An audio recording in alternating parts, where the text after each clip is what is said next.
Ang Ginoo madaiyo.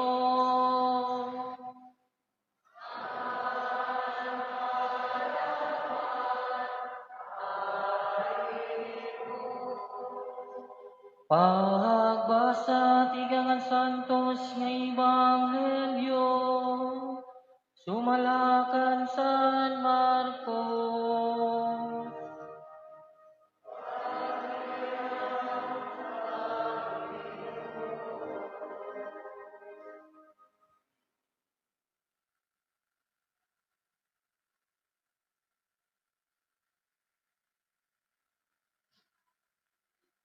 Paglabay hinunom kaadlaw, sinagka Jesus hinitaas nga bukid.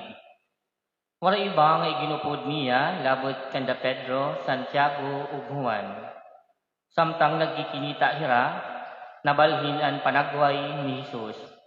Nagsilaw aniya panapton nga nagmabusag hindoro.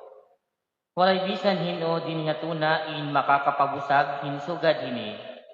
Hingkitan hantulo nga mga tinun-an nga nakikigimang raw kan Jesus kira Elias og Moises. Nagsiring hi Pedro kan Jesus. Magturot do, maupay nga hahani nala kita. Maghihimo kami hintulo nga tulda, usaha imo, usa kan Moises, nga usa kan Elias. Tungod hin kahadlok ni Pedro nga iba nga mga tinun-an, waray hira sabot haniya iginyakan. Linambungan hira hindampog nga himbatian mira intingog kika nga dampog. Amo ini an hinigugma ko nga anak, pamatii niyo hiya. Nanginanang hiradayon, kundi waray hirang kitan nga iba, labot kanisus nga kaupod mira. Han pagkalugsong mirahan bukid, nagtugon ni Jesus sa ira. Ayaw kamo pagsumat bisan kan kanay, han nakita niyo nga dahan kabanhaw han anak han tawo.